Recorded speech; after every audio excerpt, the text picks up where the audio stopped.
3 years ago, I reviewed the Ace classic known as Dreamin' and a Baby for its 35th anniversary. Now, 3 years later, let's talk about its one and only sequel, which is celebrating its 35th anniversary this year. Here's my review of Three Men and a Little Lady. Big D's Entertainment Rankings and Reviews.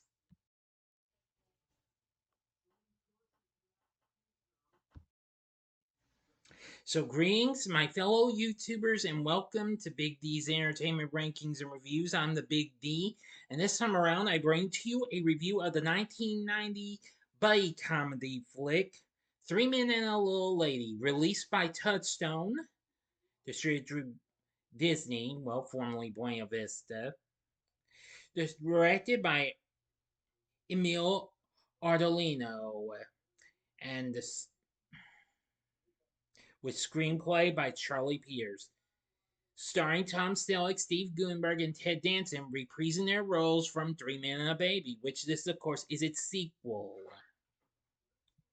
The film was released on this day, November 21st, 1990. Henceforth, today is the film's 35th anniversary.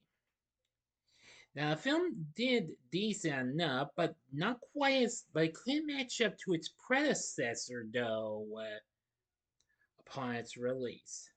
Now, unfortunately, its budget's not mentioned, though, so I do apologize for not giving you that. Now, and this serves as a continuation a few years after the events of that film. If you haven't seen my review of that film, Three Men and a Baby, check it out by clicking on the card and it'll take you to the vid in case you might have missed it or if you would like to see it again before you go into this film story. Excuse me. Okay, on with the story.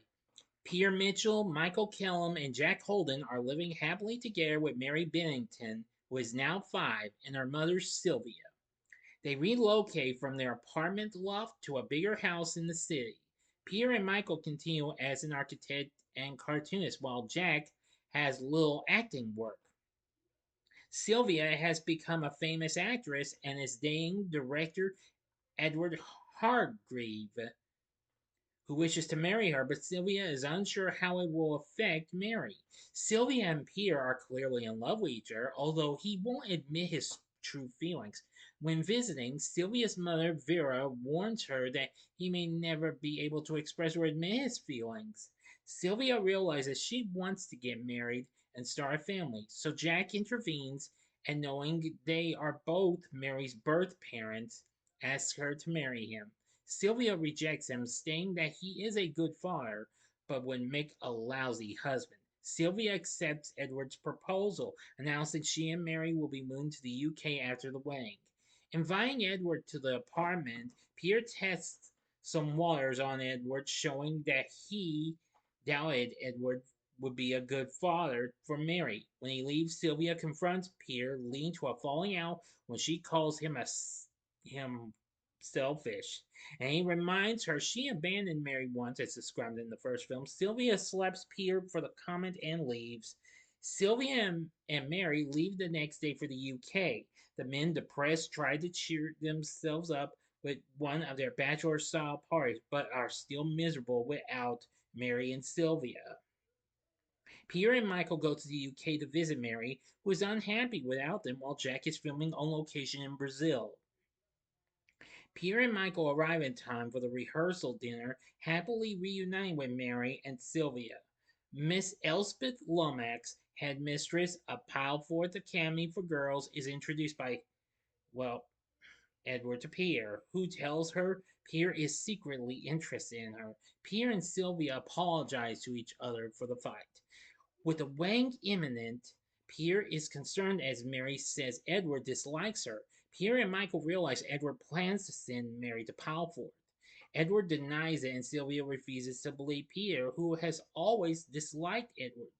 Jack arrives mid-argument and Sylvia and Edward leave. Pierre admits he loves Sylvia but stayed silent due to Jack and Sylvia's past. Jack insists that Sylvia only loves Pierre and he must follow his heart.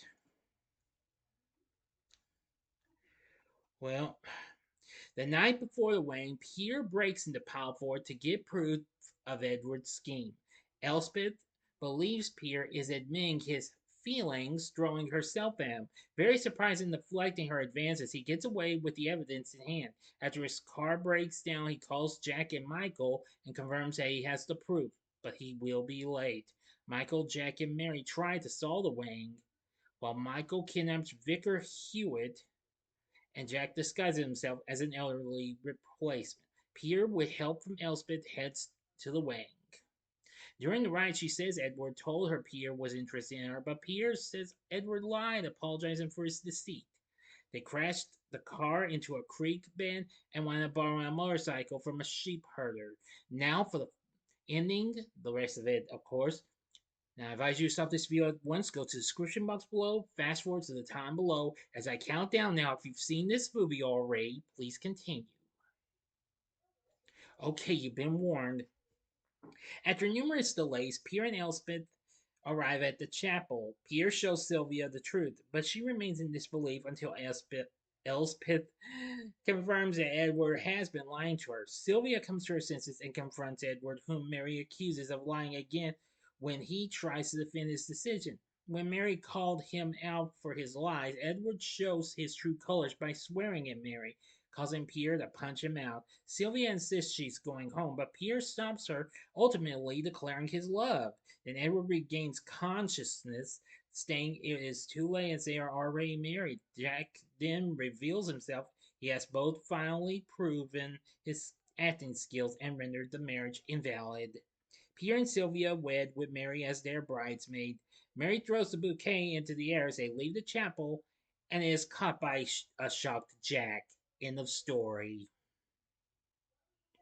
So, what did I think of Three Men and a Little Lady? Now, I've seen this just as much times as I've seen its predecessor. I will say this film's kind of pretty underrated in what have you, but it's pretty fun in some ways. While it's not quite close to as good as its predecessor in some ways, but however, I do like the performances we got. Upon its release, it made 71 million at the box office, though it lost to Home Alone, which opened up the previous week.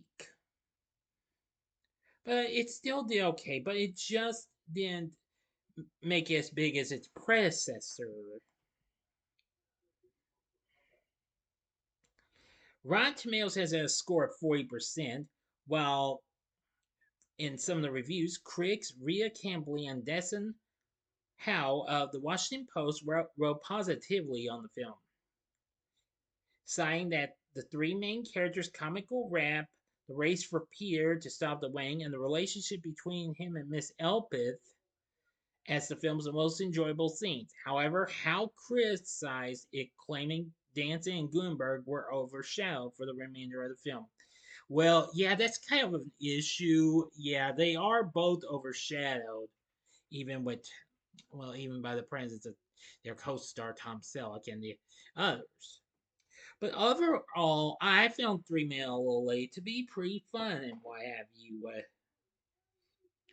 The score was done by James Newton Howard, who does an exceptionally good job with the score. Of course, he had I had learned this was not his first time because he had recently worked on another Touchstone film which was released the same year this was, and that was Pretty Woman. Of course, he also did the music for tons of other films, even ones that would be done by Touchstone's parent company, Disney. Well, when it was Buena Vista. Just doing lots of their films and what have you. So anyway, I found that to be pretty good. It may not have had a soundtrack. One of the most widely recognized tracks from the album is the song Waiting for a Star to Fall, just 2 years after it made it big for the duo known as Boy Meets Girl, and was featured during the final wedding scene and all the way through the end credits. Well, actually, it did have a soundtrack album, but we don't know which actually featured the three leads saying "Good night, sweetheart, good night" from the first film, which of course, had no soundtrack of its own. Now, 20 years after this film's release, Selleck said that Disney had discussed with him on developing a sequel tentatively titled Three Men and a Bride, while he later stated the third film seemed to be real, then disappeared in 2013. But however, a Disney spokesman said that a new entry was in development, but who knows what that's going to be. Who knows how that turned out. A remake of the first film was announced in 2020 for Disney Plus with Zac Efron to be in the cast. As of 2023, Mo Marable was still set to direct the remake as his first feature film. I don't know if that's ever going to happen or not.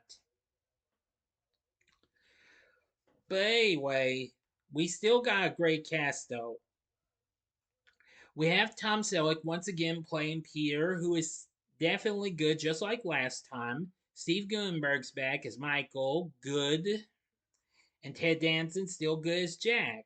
I know, although their characters were overshadowed by Peter and the others, which that's understandable, and that is kind of a bit of a downside though for this film. Nancy Travis appears as Sylvia, who does an exceptionally good job. Christopher Cazenove played Edward. I gotta say, this guy is, yeah, but still pretty good though. We have Sheila Hancock as Vera and Fiona Shaw long before she played the you guessed it, Petunia Dursley in the Harry Potter franchise as Miss Elspeth Lomax. But the big thing I liked about it was young Robin Weissman as Mary, who was exceptionally adorbs and very funny. Especially when she picks up after, well, from hearing what the big guys say. But overall, Three Men and a Little Lady, while it may not be as popular or as successful as its predecessor, but still it provides a lot of fun humor and what have you, and a lot of fun. So with everything said, would I recommend Three Men and a Little Lady? I would say I give it a one-time watch if you're a hardcore completionist. If you like the first one, you'll definitely like this one, but maybe not as much though. But I'm just saying, give it a one-time watch just to be on the safe side. Please stand by. But anyway, what did you think of Three Men and a Little Lady? Let me know in the comment section below. If you like this video, click the like button, subscribe, and be a part of the Big D Nation. Continue to help support my channel, and you know the rest. Join me next time when I bring to you my Saturday morning TV log on the Osmond Saturday morning animated series. So if you like this, check out my reviews for these other films. Check out these two films, which were also Touchstone features. In the upper left-hand corner is my review of Adventures in Babysitting from 1987. The upper right hand corner is my review of, well, maybe R rated, but still a good film, Pretty Woman. Or if you would like maybe be something else that might be pretty fun to check out, well, why don't you check this one out if I can remember. Wait a minute, please stand by. Sorry, I had to remember. Apologies. The bottom left hand corner is my review of another underrated film with a cutie pie, and that's young Allison Porter as Curly Sue.